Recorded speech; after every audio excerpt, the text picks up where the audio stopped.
Assalamualaikum warahmatullahi wabarakatuh. Bismillahirrahmanirrahim. Alhamdulillahilladzi hadana li hadza wa ma kunna linahtadiya laula an hadanallah. Asyhadu an la ilaha illallah wahdahu la syarikalah wa asyhadu anna Muhammadan abduhu wa rasuluh. Rabbis shrah li sadri wa yassir li amri wahlul 'uqdatam min lisani yafqahu qouli. Amma ba'du. Alhamdulillah kita bertemu lagi jamaah yang berbahagia yang insya Allah mendapatkan rahmat dan barokah Allah Subhanahu wa taala. Kali ini kita akan membahas keluarga. Sebuah keluarga apabila menjalankan syariat Islam dari bangun tidur sampai kembali tidur lagi, mengikuti sunnah-sunnah Rasul, insya Allah akan melahirkan generasi muslim yang berkualitas. Memang generasi muslim yang handal, yang berkualitas itu terlahir dari keluarga sakinah. Keluarga sakinah adalah sebuah keluarga yang seluruh anggota keluarganya merasa tentram, tenang, mendapatkan cinta kasih, mendapatkan perhatian, dihargai, dihormati, dan juga insya Allah mendapatkan rahmat Allah Subhanahu wa taala. Di dalam keluarga sakinah juga ada mawaddah warohmah. Karena litaskunu ilaiha wa ja'ala bainakum mawaddatan warohmah. Mawaddah adalah cinta kasih, cinta yang menggebu-gebu, cinta yang menggelora, mengagumi pasangannya, entah karena ketampanannya, entah karena kecantikannya, atau yang lainnya.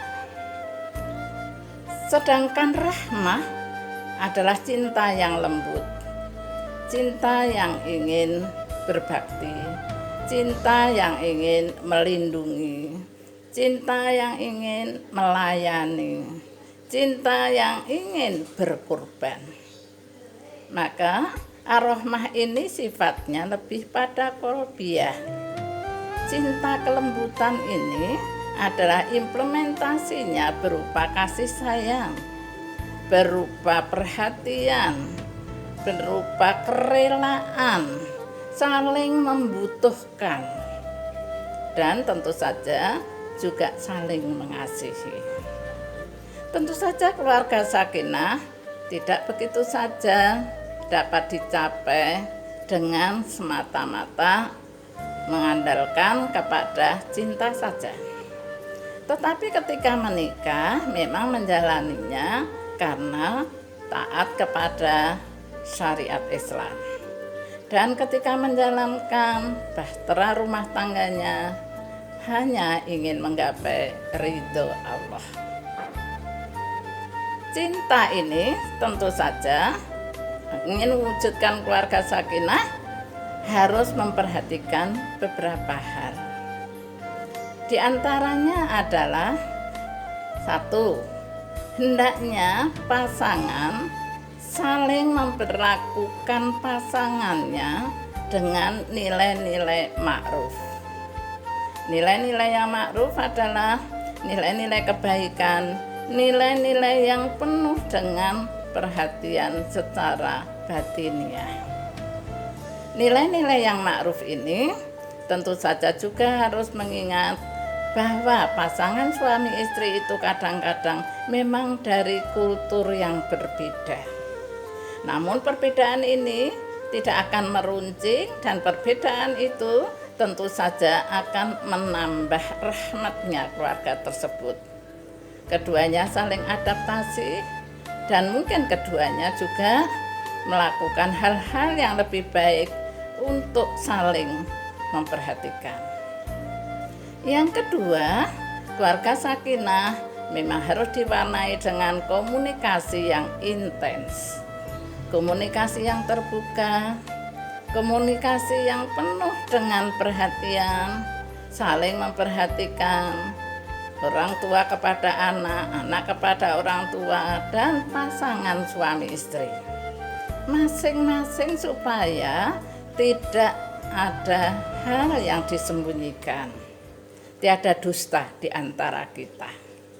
Itulah bentuk komunikasi yang intens yang terjadi kalau kita itu selalu berkomunikasi secara terbuka, maka hal-hal yang mungkin akan menjadi sandungan segera bisa diatasi. Yang ketiga, tidak kalah pentingnya adalah musyawarah. Dalam sebuah rumah tangga mungkin ada perbedaan, tapi perbedaan pendapat jangan sampai diperuncing sehingga menjadi permasalahan. Segala permasalahan insya Allah bisa diselesaikan apabila kita bermusyawarah. Karena dengan musyawarah itu maka kita juga menghargai pendapat orang lain. Dan setelah ada permusyawaratan, ada kesepakatan bersama, kita juga harus menghormati kesepakatan tersebut. Meskipun kita berbeda, meskipun kita ada kekurangan, maka pasangan suami istri itu ketika berkomitmen menikah, ya harus menerima kekurangan dan kelebihannya. Para jamaah yang berbahagia, yang tidak kalah pentingnya adalah untuk menggapai keluarga sakinah, itu adalah hubungan yang harmonis. Mengharmoniskan hubungan itu bisa juga kita mengingat masa-masa yang lampau supaya lebih harmonis lagi. Terutama mohon maaf ini, kalau keluarga itu sudah lama menjalankan biduk bahteranya, jangan sampai ada kejenuhan. Oleh karena itu, kadang-kadang romantisme itu perlu ditumbuhkan. Misalnya saja, berdua tanpa anak-anak, menyusuri jalan, menyusuri gang, di mana dulu pernah terikat janji di situ, di mana dulu ada kebersamaan yang mengasihkan berdua. Atau di hari-hari kita bisa melontarkan pujian antara satu dengan yang lainnya. Pujian itu hal yang sepele, tapi sebetulnya bisa menumbuhkan romantisme yang baik. Kemudian harmonis kembali, romantis sekali, sehingga ketika kita misalnya memuji kepada istrinya, alangkah cantiknya kamu memakai jilbab ini. Suatu saat pun suami juga mendapatkan pujian dari istrinya. Alangkah tampannya kamu memakai kemeja ini. Pujian-pujian seperti itu bisa menimbulkan semangat, sehingga bisa menumbuhkan romantisme dan bisa menyebabkan harmonis. Mungkin kita perlu tahu juga bahwa Rasulullah SAW dengan Aisyah itu betapa romantisnya. Pernah Aisyah itu, padahal dia sedang menstruasi, tidak sholat, ketika dia minum dalam sebuah gelas, bekas minuman Aisyah itu di tempat untuk minum Rasul juga meminumnya di gelas tersebut dan di bekas dari bibir Aisyah minum tersebut. Alangkah romantisnya.